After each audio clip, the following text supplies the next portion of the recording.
Remove कर दिया। तो अगर आप पीसीटी को रिमूव कर देते हो तो रीअब्जॉर्प्शन नहीं होगा ऑस्मोलाइट्स का और वो यूरिन में चले जाएंगे और इस वजह से वाटर फॉलो करेगा ऑस्मोलाइट को और यूरिन का जो वॉल्यूम है वो काफ़ी इंक्रीज़ हो जाएगा।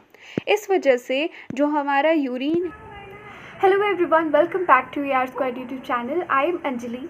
तो सबको पता है ये बात कि एग्ज़ाम हमारा काफ़ी क्लोज़ है, राइट। तो इस एग्ज़ाम के लिए जितना भी टाइम बाकी बचा हुआ है उसको एफिशिएंटली यूटिलाइज़ करना बहुत ज़्यादा इम्पॉर्टेंट है। इसलिए हम फाइनल लैब करने वाले हैं नीट 2020 के लिए, जिसमें हम प्रीवियस ईयर क्वेश्चंस लेंगे बहुत सारे चैप्टर्स के एंड उन क्वेश्चंस के थ्रू रिवीजन करेंगे, ठीक है। I promise you it will be very helpful for you. Let's get started. All right, तो क्वेश्चन नंबर 1 है, which of the following guards the opening of hepatopancreatic duct into the duodenum? Sphincter of Oddi, semilunar valve, ileocaecal valve और pyloric sphincter. देखो इसका correct answer है option number A, ठीक है, sphincter of Oddi. कुछ important points हैं। Cystic duct और जो कॉमन हेपाटिक डक्ट है ये दोनों मिल जाते हैं तो बनता है हमारा कॉमन बाइल डक्ट, उसको हम डक्टस कोलेंडोकस भी कहते हैं। जो मेन पैनक्रियाटिक डक्ट है उसको हम डक्ट ऑफ विल्सन कहते हैं, ठीक है। डक्ट ऑफ विल्सन और जो कॉमन बाइल डक्ट है ये दोनों ज्वाइन होते हैं तो बनता है हमारा हेपाटोपैनक्रियाटिक एम्प्यूला, ओके। और हेपाटोपैनक्रियाटिक एम्प्यूला को गार्ड करता है एक स्फिंक्टर जिसका नाम है स्फिंक्टर ऑफ ओडाई एंड दूसरा भी एक स्फिंक्टर होता है जिसको हम कहते हैं स्फिंक्टर ऑफ बॉयडेन। ये हमारे एनसीईआरटी का डायग्राम है, बहुत इंपॉर्टेंट डायग्राम है, तो वीडियो को पॉज करो, अभी के अभी रिवाइज करो, ठीक है। क्वेश्चन नंबर 2 है, the primary dentition in human differs from the permanent dentition in not having one of the following teeth. देखो कौन सा ऐसा टीथ है इनमें से जो कि प्राइमरी में तो एब्सेंट होता है लेकिन परमानेंट डेंटिशन में प्रेजेंट होता है? क्या वो इंसीजर है या फिर केनाइन है, प्रीमोलर है, मोलर है, कौन सा है? तो इसका करेक्ट आंसर है ऑप्शन नंबर सी, यानी कि प्रीमोलर्स, ठीक है। कुछ इंपॉर्टेंट पॉइंट्स हैं। हमारे जो ह्यूमन डेंटिशन होते हैं वो थीकोडोंट होते हैं, हेटेरोडोंट होते हैं, डाइफ्यूडोंट होते हैं एंड ब्यूनोडोंट होते हैं। ये सारे पॉइंट्स बहुत इंपॉर्टेंट है। थीकोडोंट का मतलब हुआ कि जो हमारे टीथ हैं वो जॉ के सॉकेट में एम्बेडेड होते हैं, ओके। हेटेरोडोंट का मतलब हुआ कि different types of teeth present है, जैसे कि इंसीजर, केनाइन, प्रीमोलर, मोलर, ठीक है। डाइफ्यूडोंट का मतलब हुआ कि हमारे लाइफ टाइम में 2 सेट ऑफ टीथ बनते हैं। कौन कौन से होते हैं? सबको पता है ये बात तो, कि जो पहला सेट होता है उसको हम कहते हैं डेसिडुअस टीथ या फिर मिल्क टीथ और जो दूसरा सेट होता है उसको हम कहते हैं परमानेंट टीथ। अब देखो ब्यूनोडोंट का मतलब ये हुआ कि जो हमारे टीथ हैं उनके जो कस्प है वो स्मॉल एंड राउंडेड होते हैं। अगर हम मिल्क टीथ की बात करें तो उसका डेंटल फार्मूला होता है 2102/2102 और अगर परमानेंट टीथ की बात करें तो उसका होता है 2123/2123। एक और इम्पॉर्टेंट पॉइंट है कि हमारे प्री मोलर्स और जो लास्ट मोलर्स हैं वो मोनोफ्यूडोंट होते हैं, यानी कि परमानेंट टीथ में ये प्रेजेंट होंगे और जो मिल्क टीथ है उनमें ये एब्सेंट होंगे। तो लाइफ टाइम में एक बार उग रहे हैं ये, ओके। और ह्यूमन बॉडी का हार्डेस्ट सब्सटेंस होता है हमारा इनामिल, जो कि सिक्रीट करता है अमीलोब्लास्ट सेल्स, ठीक है। ये सारे पॉइंट्स बहुत इंपॉर्टेंट है। चलो क्वेश्चन नंबर 3 है, removal of PCT from the nephron will result in. अगर आप पीसीटी को रिमूव कर देते हो तो क्या होगा? क्या यूरिन का फॉर्मेशन नहीं होगा या फिर मोर डाइल्यूटेड यूरिन होगा, मोर कंसनट्रेटेड यूरिन होगा या फिर no change in quality and quantity of urine? देखो हमें एक पॉइंट याद रखना है कि जो हमारा पीसीटी है उसमें simple cuboidal brush border epithelium होता है, बहुत इंपॉर्टेंट है, ठीक है। अगर हम बोमैंस कैप्सूल की बात करें तो वहाँ पे सिंपल स्क्वामस एपिथेलियम होता था, लेकिन पीसीटी में क्या होता है? Simple cuboidal brush border epithelium. अब पीसीटी में मैक्सिमम रीअब्जॉर्प्शन होता है एसेंशियल न्यूट्रिएंट्स एंड आयंस का। 70 to 80% ऑफ इलेक्ट्रोलाइट्स रीअब्जॉर्ब हो जाते हैं पीसीटी में। जो भी इंपॉर्टेंट न्यूट्रिएंट्स हैं जैसे कि glucose, amino acid, fatty acid, right, ये सारी चीज़ें रीअब्जॉर्ब हो जाती हैं पीसीटी में। अब देखो ऑस्मोलाइट होते हैं बहुत सारे आयंस, ग्लूकोज, यूरिया, ये सारे ऑस्मोलाइट हैं। तो ऑस्मोलाइट को वाटर पसंद करता है, यानी कि ऑस्मोलाइट जहाँ जहाँ जाएगा उसके पीछे पीछे पानी भी जाएगा। तो क्योंकि ऑस्मोलाइट्स का रीअब्जॉर्प्शन हो जाता है पीसीटी में तो इस वजह से वाटर फॉलो करेगा ऑस्मोलाइट को और वाटर भी रीअब्जॉर्ब हो जाएगा। लेकिन हमारे क्वेश्चन के अकॉर्डिंग हमने क्या किया, पीसीटी को रिमूव कर दिया। तो अगर आप पीसीटी को रिमूव कर देते हो तो रीअब्जॉर्प्शन नहीं होगा ऑस्मोलाइट्स का और वो यूरिन में चले जाएंगे और इस वजह से वाटर फॉलो करेगा ऑस्मोलाइट को और यूरिन का जो वॉल्यूम है वो काफ़ी इंक्रीज़ हो जाएगा। इस वजह से जो हमारा यूरिन है वो मोर डाइल्यूटेड यूरिन होगा। ठीक है। क्वेश्चन नंबर 4 है, approximately 70% of the carbon dioxide is absorb by the blood will be transported to the lungs as bicarbonate ions in the form of dissolved gas molecules by binding to RBC as carbaminohemoglobin। देखो इसका correct answer है option number A, as bicarbonate ion. ठीक है। क्या points हैं जो आपको याद रखने हैं? जो हमारा कार्बन डाइऑक्साइड है वो हाईली सॉल्युबल होता है ब्लड में और 3 तरीके से ट्रांसपोर्ट होता है। सबसे पहले तो 5 to 7% कार्बन डाइऑक्साइड का जो अमाउंट है वो डिज़ोल्व्ड स्टेट में ट्रांसपोर्ट होता है, 20 to 25% कार्बामिनो हीमोग्लोबिन के फॉर्म में ट्रांसपोर्ट होता है और 70% जो है वो बाइकार्बोनेट के फॉर्म में ट्रांसपोर्ट होता है। ये सारे पॉइंट्स काफ़ी इंपॉर्टेंट हैं। ठीक है। कार्बोनिक एनहाइड्रेज जो है वो ही कैटालाइज करता है बाइकार्बोनेट आयन को। इम्पॉर्टेंट। चलो क्वेश्चन नंबर 5 है, which of the following volume और capacity of lungs can't be measured directly by the spirometer?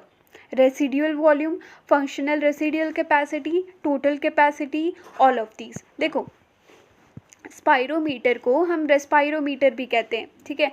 और ये क्या मेजर करता है? जो भी वॉल्यूम ऑफ एयर हम ब्रीदिंग में इन्वॉल्व होती है, वॉल्यूम ऑफ एयर इन्वॉल्व होती है हमारी ब्रीदिंग में, उसको मेजर करता है। ओके।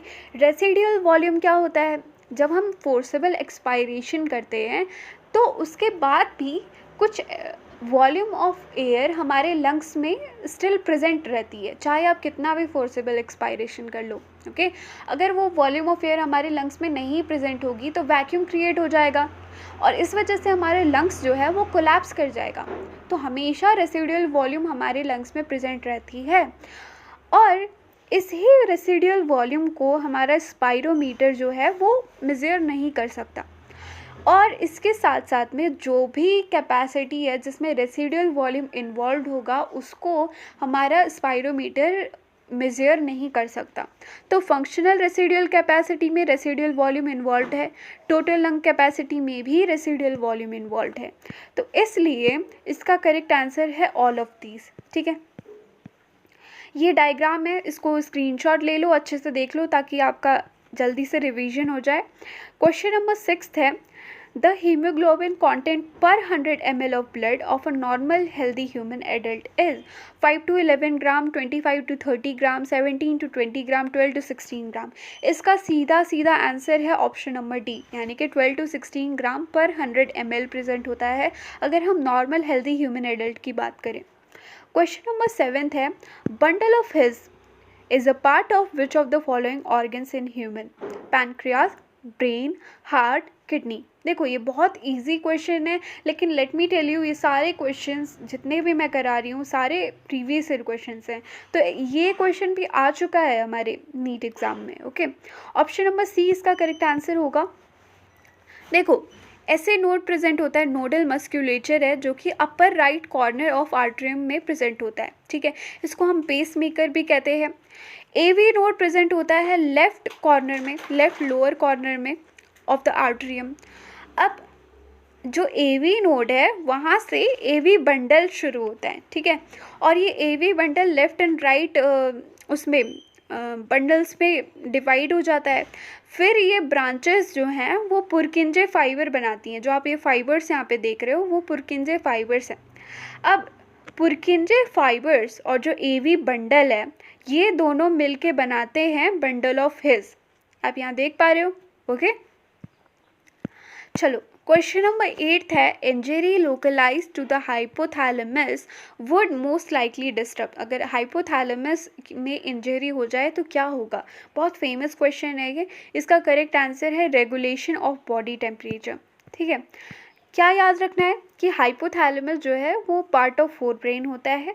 इसके फंक्शन है थर्मल रेगुलेशन करना, sexual drive, rage, anger, love, fear, urge for eating, drinking, feeling of satisfaction. और इसके ये तो हुए न्यूरल फंक्शन, इसके साथ साथ में एंडोक्राइन फंक्शंस भी होते हैं जो कि न्यूरो सेक्रेटरी सेल्स करती हैं। बहुत सारे हार्मोन्स भी सिक्रीट होते हैं हाइपोथैलेमस से, हम ज़्यादा डीप में अभी नहीं जा रहे हैं। और हाइपोथैलेमस को इसी वजह से हम क्या कहते हैं, न्यूरो एंडोक्राइन कहते हैं, ठीक है। ओके, क्वेश्चन नंबर 9 है, in a standard ECG which one of the following alphabet is the correct representation of the respective activity of, यहाँ पे ऑफ होना चाहिए था, of the human heart. Option A S represent करेगा start of systole, option B है T represent करेगा end of diastole, option C है P represent करेगा depolarisation of the atria, या फिर option number D R represent करेगा repolarisation of the ventricle. Okay, देखो ECG को एक बार जल्दी से रिवाइज कर लेते हैं, सारे पॉइंट्स रिवाइज करेंगे। जो हमारा इलेक्ट्रोकार्डियोग्राम है, याद रखना ग्राम बोल रही हूँ, ग्राफ नहीं बोल रही हूँ, ठीक है। तो इलेक्ट्रोकार्डियोग्राम है वो ग्राफिकल रिप्रेजेंटेशन जो आप देखते हो इलेक्ट्रिकल एक्टिविटी ऑफ हार्ट का, वो होता है। और इस इलेक्ट्रोकार्डियोग्राम को जो मशीन निकालती है उस मशीन का नाम है इलेक्ट्रोकार्डियोग्राफ, ठीक है। जब भी ईसीजी लेनी होती है, जो पेशेंट होता है उसमें हम 3 इलेक्ट्रिकल लीड्स लगाते हैं, 2 लगाएंगे एक एक रिस्ट पे, ओके, और एक और लगाते हैं लेफ्ट एंकल पे। अब ये जो है यही ग्राफिकल रिप्रेजेंटेशन है ईसीजी का है हमारा, राइट। तो पी वेव जो होता है, जब हम आपको ये बात बहुत इजीली पता है कि जब भी हार्ट बीट होती है तो सबसे पहले क्या होता है, आर्टरिया सिस्टोल करेगी, राइट, फिर वेंट्रिकल सिस्टोल करेंगे, फिर दोनों क्या करेंगे, डायस्टोल करेंगे, ठीक है। तो पी वेव जो होता है, पी वेव रिप्रेजेंट करता है आर्टरिया के सिस्टोल को, ओके, सिस्टोल हो गया। अब क्यूआरएस कॉम्प्लेक्स आएगा, तो क्यूआरएस कॉम्प्लेक्स रिप्रेजेंट करता है वेंट्रिकल के सिस्टोल को, ठीक है। सिस्टोल को हम कहते हैं डीपोलराइजेशन, ओके। और उसके बाद क्या होगा, टी वेव आएगा, तो टी वेव क्या करेगा, वेंट्रिकल्स क्या करेंगे, डायस्टोल करेंगे। तो जो हमारा ह्यूमन हार्ट है एक्साइटेड से नॉर्मल स्टेट में जो आता है वो रिप्रेजेंट करता है हमारा टी वेव, ओके। और टी वेव ही मार्क करता है एंड ऑफ सिस्टोल को। इसके साथ में जो हमारा क्यू है, क्यू से स्टार्ट होता है सिस्टोल हमारा, ओके। और एक और बात है कि मान लो आपको हार्ट रेट जो है वो निकालनी है, तो आप क्या करोगे, मान लो आपने 60 सेकेंड लिए, उस 60 सेकेंड में कितनी बार क्यूआरएस कॉम्प्लेक्स आया है वो आप काउंट कर लोगे, और उसी से आपको पता चल जाएगा कि इस इंसान की हार्ट रेट क्या है, ओके। तो नंबर ऑफ़ क्यूआरएस कॉम्प्लेक्स जो है in a given time period वो बताता है हार्ट रेट, ओके। तो ऑप्शन देख लो, एस क्या स्टार्ट ऑफ सिस्टोल रिप्रेजेंट करता है, बिल्कुल नहीं। T and of diastole represent करता है, बिल्कुल नहीं, एंड ऑफ सिस्टोल रिप्रेजेंट करता है। पी जो है वो डीपोलराइजेशन ऑफ द आर्टरिया रिप्रेजेंट करता है, बिल्कुल सही। आर, ये तो ऑप्शन ही गलत है, ठीक है। तो option number C is the correct answer. Question number 10 है, the most active phagocytic WBCs are neutrophils and monocytes, neutrophils and eosinophils, lymphocyte and macrophages, eosinophil and lymphocyte। तो इसका करेक्ट आंसर है option number A, neutrophils and monocytes. याद कर लो इसको, ठीक है।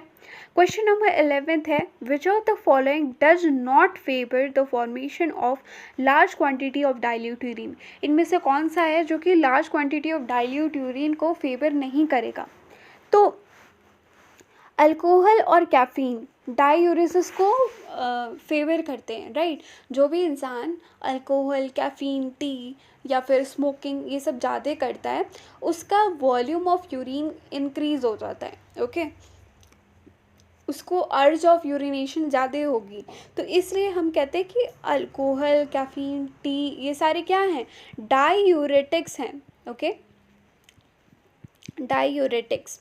Now जो हमारा ANF है, ANF हमारे एंटी डायूरेटिक हार्मोन के जस्ट ऑपोजिट में काम करता है, राइट। यानी कि ये वासोडाइलेशन करेगा, वाटर का जो वॉल्यूम है, यूरिन का जो वॉल्यूम है उसको इंक्रीज़ करेगा। तो इस हिसाब से एएनएफ भी क्या करता है, large quantity of dilute urine को फेवर करता है। इसलिए इसका करेक्ट आंसर है ऑप्शन नंबर डी, यानी कि रेनिन। ओके, देखो रेनिन से एक चीज़ है जो कि बहुत इंपॉर्टेंट है, एक टॉपिक है जो कि बहुत इंपॉर्टेंट है, रेनिन एंजियोटेंसिन एल्डोस्टेरॉन सिस्टम। उसको एक बार रिवाइज कर लेते हैं। जब भी देखो हमारा जो लिवर है, लिवर से एक प्रोटीन रिलीज़ होता रहता है जिसको हम कहते हैं एंजियोटेंसिनोजन। ओके, तो जब भी ब्लड प्रेशर डिक्रीज़ होता है तो हमारे किडनी में जो जक्स्ट्रा ग्लोमेरुलर अपैरेटस हैं वो सिक्रीट करने लगते हैं रेनिन, RENIN है, ठीक है, NNIN नहीं है, याद रखना।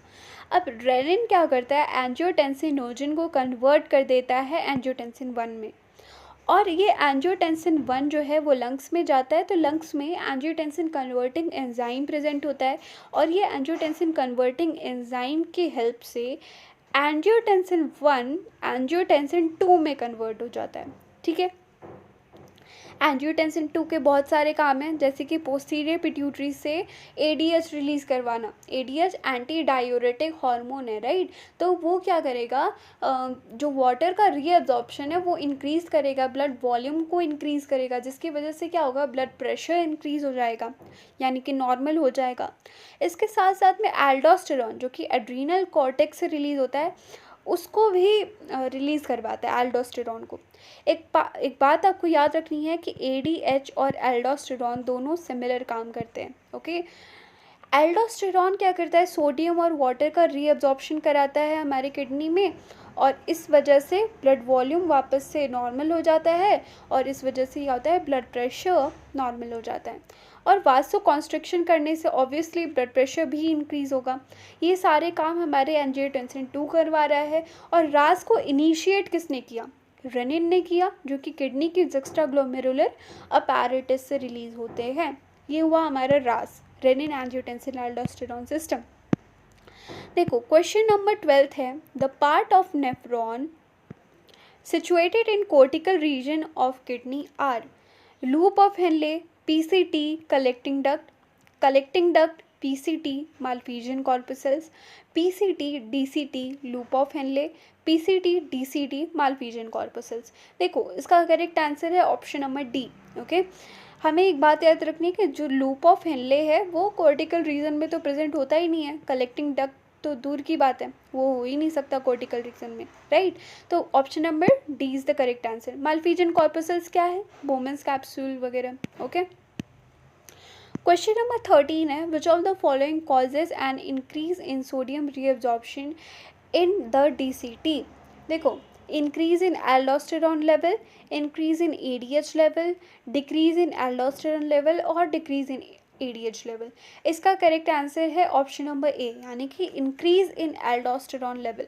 होता क्या है कि जब भी हमारा जो वॉल्यूम है ब्लड का वो डिक्रीज़ हो जाए, या फिर ब्लड प्रेशर डिक्रीज़ हो जाए, ठीक है, पानी की कमी हो जाए आपके बॉडी में, तो एल्डोस्टेरॉन जाके हमारे DCT पे वर्क करते हैं। ओके, और DCT पे जाके जो सोडियम पोटाशियम पंप के नंबर है उनको इंक्रीज़ कर देते हैं। तो इससे क्या होता है, सोडियम का रीअब्जॉर्प्शन होने लगता है और पोटासियम का एक्सक्रीशन होने लगता है। तो सोडियम एक ऑस्मोलाइट है, तो सोडियम के पीछे पीछे पानी का भी रीअब्जॉर्प्शन होने लगता है, और इस वजह से पानी की जो हमारे बॉडी में कमी हो गई थी वो नॉर्मल हो जाती है वापस से। ठीक है, तो इस तरीके से हमारा एल्डोस्टेरॉन काम करता है, सोडियम का रीअब्जॉर्प्शन कराएगा। ओके, ADH भी क्या करता है, हमारे वाटर का रीअब्जॉर्प्शन कराता है, लेकिन क्वेश्चन में क्या पूछा था, सोडियम का रीअब्जॉर्प्शन कौन करेगा, इसलिए option number A is the correct answer. Question number 14 है, angiotensinogen is a protein produced and secreted by macula densa, liver cells, endothelial cells, JG cells. अभी थोड़ी देर पहले ही हमने ये टॉपिक रिवाइज किया था। इसका करेक्ट आंसर है ऑप्शन नंबर बी।